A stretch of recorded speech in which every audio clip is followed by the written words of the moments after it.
Hello students, this is the second part of the video on Siren Song by Margaret Atwood.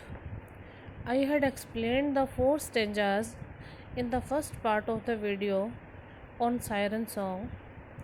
Now I begin from the fifth stanza. The text of the fifth stanza is as following.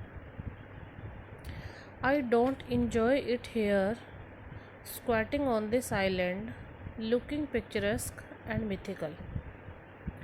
The siren, as a character, says that she does not enjoy to sit there squatting. Squatting means sitting and balancing on the legs.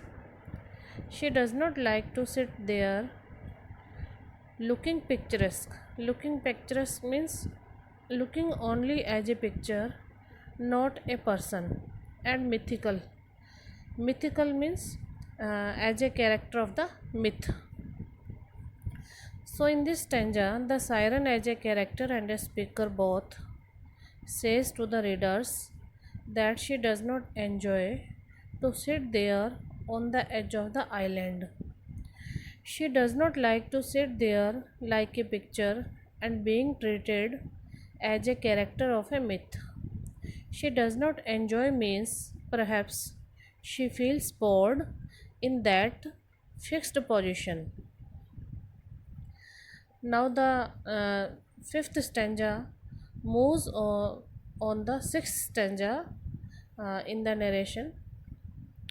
She says that she does not like to sit there looking picturesque and mythical. The sixth stanza is with these two feathery maniacs. Maniacs means birds. She does not like to sit there with the other two feathery birds. I don't enjoy singing this trio. She does not enjoy singing the song in that trio. Trio means three in numbers, fatal and valuable. The song which is fatal and maybe valuable. In this stanza, the siren says that she does not want to remain there in sitting position with the other two feathery birds. She again says that she does not enjoy singing there in trio, means in three numbers. She does not want to sing that fatal and valuable song. Here, the readers can understand that the siren is with an internal conflict. She thinks that being a siren is great and her power may be fatal and valuable. The seventh stanza is I will tell the secret to you, only to you. Come closer. This song. I will tell the secret to you. Siren says to the readers that she will tell the secret of their song only to you. You means readers. She says that she will tell the secret of the song only to the readers. She says the readers to come closer. This song, the seventh stanza moves on the eighth stanza.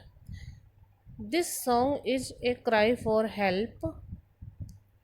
She says that that song was a cry for help. Help me, only you can. She prays for help of the readers. She says that only the readers can help her. You are unique. She says that readers are unique. Only they can help her to get out of the outfit of the bird. So, in the seventh stanza, the siren says that she will tell the secret only to the readers. She emphasizes on the importance of the readers.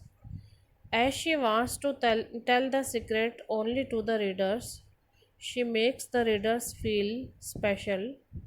She says to the readers to come closer. Here, the poetess arouses the more curiosity of the readers about the song. The narration or the idea of the seventh stanza proceeds to eighth stanza. This is the use of enjambment. In the eighth stanza, the siren says that the song was a cry for help. She demands help from the readers. She emphatically says that only readers can help her to get rid of that state of being a siren. She says that the readers are unique, they are the only ones who can do so. The ninth stanza is,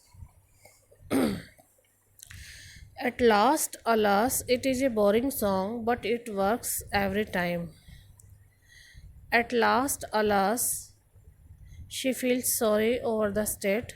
She says that it is a boring song.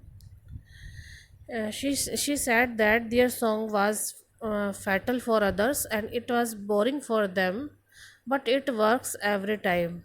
She says that their song works every time. It becomes fatal for the listeners.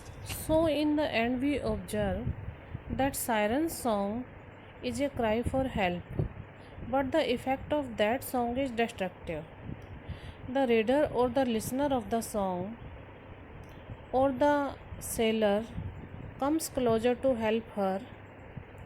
The word at last indicates the doom of the listener. As the sailor or the listener would come near to the siren and listen to her song, he either will die or lose his memory. He will become the victim of the fatal song of the siren. In this way, Margaret Atwood presents the predator prey theme in the poem. A predator is an animal that kills and eats other animals, and prey is that who become victim of the predator. Here, the predators are sirens, and the prey are the sailors or the listeners of the song. So, this is the explanation of the poem Siren Song by Margaret Atwood. In the next video, I will present the critical analysis of the poem with more implications. Thanks.